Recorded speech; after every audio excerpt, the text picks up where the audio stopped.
የአፍሪካ ህብረት ኮሚሽን ሊቀመንበር መሐመድ አሊ የሱፍ ውሃና ንጽህና ለሁሉም የህብረቱ አባል ሀገራት ህዝቦች የዕለት ተዕለት ህይወት ወሳኝ በመሆኑ ሁሉም ይህንን ሀብት ሊጠብቁ እንደሚገባ ተናገሩ። 48ኛው የአፍሪካ ህብረት ስራ አስፈጻሚ ምክር ቤት መደበኛ ስብሰባ መካሄድ ጀምሯል። በዚህ በአዲስ አበባ የውጭ ጉዳይ ሚኒስትሩ ዶክተር ጌዲዮን ጢሞቴዎስ 48ኛው የአፍሪካ ህብረት ስራ አስፈጻሚ ምክር ቤት መደበኛ ስብሰባ መክፈቻ ላይ ንግግር አድርገዋል። የአፍሪካ የጋራ ድምጽ ጠንካራ አህጉራዊ አመራር በመስጠት ሰላምን፣ ህገ መንግስታዊ ስርዓትንና ሉዓላዊነትን በመጠበቅ ለአፍሪካዊ ችግሮች አፍሪካዊ መፍትሄ የሚለውን መርህ ማስከበር ይገባል ብለዋል የፌዴሪ ውጭ ጉዳይ ሚኒስትር ዶክተር ጌዲዮን ጢሞቴዎስ። እዚሁ ጉዳይ ዙሪያ ልናቆያችሁ ነው። ይህንን 48ኛውን የህብረቱ የውጭ ጉዳይ ሚኒስትሮች ጉባኤ እየተከታተለ የሚገኘው ዘጋቢያችን ብሩክ ተስፋዬ ከስፍራው በቀጥታ መስመራችን ላይ ነው የሚገኘው። ብሩክ በድጋሚ ተገናኝተናል። እንደምን ቆየህ? ከመሪ ቃሉም ከዘንድሮም የመሪ ቃል ማለት ነው በምክር ቤቱ በአሁን ሰዓት አንተ በተገኘህበት እየተነሱ ያሉ ዋና ዋና ጉዳዮች ምንድን ናቸው የሚለውን ንገረን እስኪ። አመሰግናለሁ ሰለሞን። እንግዲህ ዘላቂ የውሃ አቅርቦትና ደህንነቱ የተጠበቀ የንጽህና አጠባበቅ ስርዓቶችን ማረጋገጥ ለአጀንዳ 2063 ግቦች ስኬታማነት በሚል መሪ ሀሳብ ነው እንግዲህ 39ኛው የአፍሪካ ህብረት የመሪዎች ጉባኤ የሚካሄደው። ከዚህ አስቀድሞ እንግዲህ በዛሬው ዕለት የተጀመረው የሚኒስትሮች የስራ አስፈጻሚ ምክር ቤት ስብሰባ እንግዲህ ዛሬ በይፋ ተጀምሯል። 48ኛ ነው ይህ የሚኒስትሮቹ የስራ አስፈጻሚ ምክር ቤት ስብሰባ ማለት ነው። እንግዲህ በዚህ መድረክ ላይ የአፍሪካ ህብረት ኮሚሽን ሊቀመንበር መሐመድ አሊ የሱፍ ያስተላለፉት መልእክት አለ። እንግዲህ ውሃና ንጽህና ከሁሉም ህብረተሰብ ጋር የተሳሰረ የህልውና ጉዳይ በመሆኑ ሁላችንም በተለይም የአፍሪካ ህዝቦችና ሀገራቶች የህብረቱ አባል ሀገራት ይበልጥ ይህንን ውስን ደግሞ እጅግ አስፈላጊ የሆነ ሀብት በጋራ ልንጠቀምበት ይገባል ብለዋል። ንጽህናውንም እንዲሁም ደግሞ ደህንነቱን አስተማማኝ ማድረግ መጠበቅ ይገባል የሚል መልእክትን እንዲሁ አስተላልፈዋል ማለት ነው። እንግዲህ በዚሁ መድረክ ላይ የኢትዮጵያ የውጭ ጉዳይ ሚኒስትር ዶክተር ጌዲዮን ጢሞቴዎስ እንግዲህ አፍሪካ የተለያዩ ፈተናዎች በዓለም የጂኦፖለቲካ ለውጦች ምክንያት ተጽዕኖዎች እያደሩባት ቢሆንም ጠንካራ የሆነ ስትራቴጂካዊ የሆነ እና ደግሞ ለአፍሪካ አንድነት ዓላማ ያደረገ አመራርን መከተል ይገባል የሚል መልእክትን እንዲሁ አስተላልፈዋል።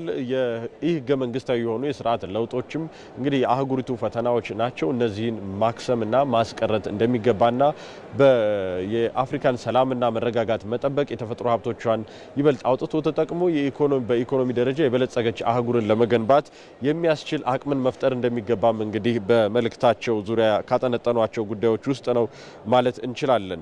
እንግዲህ በ2025 እንደ አውሮፓውያኑ የዘመን ቀመር የአፍሪካ ነጻ የንግድ ቀጠና ስራዎች በተሻለ መልኩ እንግዲህ ከአፍሪካ አጀንዳ 2063 ግቦች ጋር በተቆራኘ አኳኋን አፍሪካ በዚህ ረገድ ትስስሯን ማጠናከሯንም እንዲሁ ዶክተር ጌዲዮን ጢሞቴዎስ አክለዋል ማለት ነው። የአፍሪካ አህጉራዊ የንግድ ቀጠና ትስስር የመፍጠር ጉዳይ ምኞት ሳይሆን አሁን በእውነትነት የተገለጸ የሚጨበጥ ነው ሲሉም እንዲሁ አክለዋል። አተገባበሩም እየተፋጠነ መሆኑንም እንዲሁ ጠቁመዋል። የጤና አገልግሎትን በማጠናከር የግብርና ምርታማነትንም በማሳደግ የአየር ንብረት ለውጥ ተጽዕኖን ለመቋቋም የሚያስችሉ ስራዎችም በብርቱ እየተሰሩ ነው። አፍሪካ ያሰበቻቸው ዓላማዎችን ለማሳካት መንገዶችን ጀምራለች። ሆኖም ግን ብዙ የሚቀሩ ስራዎች ስላሉ በጋራ በመተባበር ሰላምና አንድነትን በማጠናከር በቁርጠኝነት ልንሰራ ይገባል የሚል መልእክትን እንዲሁ ዶክተር ጌዲዮን ጢሞቴዎስ በመክፈቻቸው አስተላልፈዋል። ኢትዮጵያም እንግዲህ የኮፕ 32ን ጉባኤ ለማዘጋጀት በመመረጧም እንዲሁ ለኢትዮጵያ በልዩነት ይህንን ጉዳይ እንደምትመለከተውና ለአፍሪካም ለአህጉሪቱ ማለት ነው ትልቅ አንድምታ ያለው መሆኑን ጭምር ሰጥተዋል። በአጽንኦት ይህንን ኢትዮጵያ በትኩረት እየሰራችበት መሆኑን ገልጸዋል። የአፍሪካ የኢኮኖሚ ኮሚሽን ዋና ጸሐፊ ክላቨር ጋቴቴም እንግዲህ የዘንድሮ የአፍሪካ ህብረት መሪ ሀሳብ ከውሃና ከንጽህና ጋር የተያያዘ ነው።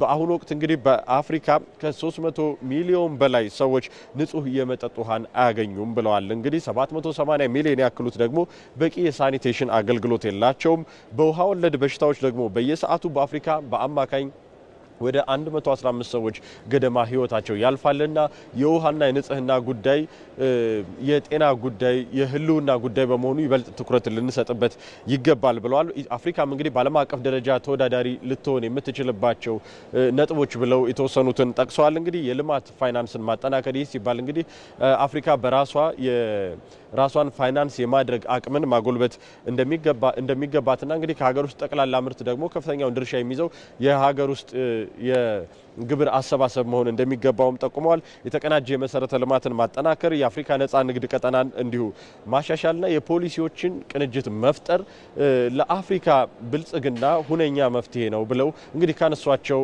ዋና ዋና አንኳር ጉዳዮች ጥቂቶቹ ናቸው ማለት እችላለሁ። ባልደረባችን ብሩክ ተስፋዬ ከስፍራው መረጃዎችን ስላጋራህ እናመሰግናለን። ሰናይ ጊዜ ይሁንልህ።